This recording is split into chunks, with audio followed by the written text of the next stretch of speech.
Hello friends, Bangla activity চ্যানেলে আপনাদের সবাইকে ওয়েলকাম। যোগ্য অযোগ্য আলাদা করবে স্কুল সার্ভিস কমিশন, সেটা কিভাবে সম্ভব জানা গেল। সোমবারের শুনানিতে সুপ্রিম কোর্টের নির্দেশে কোনো সুরাহা মিলল না এসএসসির যোগ্য চাকরিহারাদের। আগামী সোমবার এই মামলার ফের শুনানি হবে বলে জানিয়েছে শীর্ষ আদালত। কলকাতা হাইকোর্টের নির্দেশে চাকরি বাতিল হয়েছে স্কুল সার্ভিস কমিশনের সুপারিশ পেয়ে নিয়োগ হওয়া প্রায় 26,000 জনের। এসএসসি নিয়োগ মামলায় সোমবার সুপ্রিম কোর্টে স্কুল সার্ভিস কমিশন জানিয়েছে তারা যোগ্য অযোগ্যদের আলাদা করতে প্রস্তুত, কিন্তু কিভাবে এই যোগ্য অযোগ্য আলাদা করা যাবে তা নিয়ে উঠেছে প্রশ্ন। এক্ষেত্রে ওএমআর শিটের যে স্ক্যান কপি আছে সেগুলো পুনর্মূল্যায়ন করতে হবে। সেখানে যাদের নম্বর দেখা যাবে সঠিক আছে তাদের এই তালিকা তৈরি করা হবে।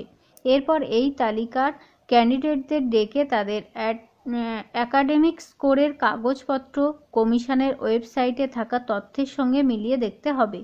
এরপর ক্যান্ডিডেটদের পার্সোনালিটি টেস্ট যে নম্বর কমিশনের কাছে আছে তা ব্যবহার করে চূড়ান্ত তালিকা তৈরি করতে হবে।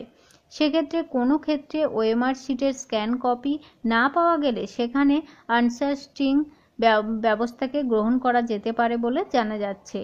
এই বিষয়ে এসএসসি সূত্রে জানা যাচ্ছে কমিশন প্রত্যেক যোগ্য ব্যক্তির ওএমআর ও অন্যান্য মাপকাঠি খতিয়ে দেখবে। সিবিআইয়ের বাজেয়াপ্ত করা ওএমআর শিটের উপর ভরসা করে সেগুলি পুনর্মূল্যায়ন করা হবে বলে জানা যাচ্ছে। এর সঙ্গে মাধ্যমিকের নম্বর, উচ্চ মাধ্যমিকের নম্বর, ইন্টারভিউয়ের নম্বর মিলিয়ে কমিশনের একটি তালিকা দিতে প্রস্তুত।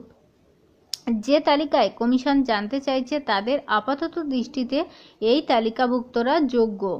এই রকমভাবে সিবিআইয়ের বাজেয়াপ্ত করার ওএমআর শিটের ভিত্তিতে অযোগ্যদের একটি তালিকাও প্রস্তুত করবে কমিশন।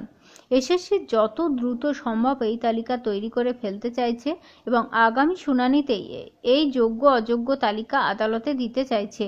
তবে এখনও পর্যন্ত কমিশনের তরফে সরকারিভাবে কোনো বিকৃতি দেওয়া হয়নি। অন্যদিকে এসএসসির যোগ্য তালিকা জমা দিক চান চাকরিহারাও। শীর্ষ আদালতের রাজ্যের স্কুল সার্ভিস কমিশন এসএসসির যোগ্য শিক্ষক এবং শিক্ষাকর্মীদের তালিকা তুলে দিতে না পারলেও আন্দোলনে নামবেন বলে জানিয়েছেন তারা। তো ফ্রেন্ডস, বুঝতেই পাচ্ছেন আগামী শুনানিতে কিন্তু ভয়াবহ একটা তথ্য উঠে আসবে। আপনারা অবশ্যই চোখ রাখুন বাংলা অ্যাক্টিভিটি চ্যানেলে।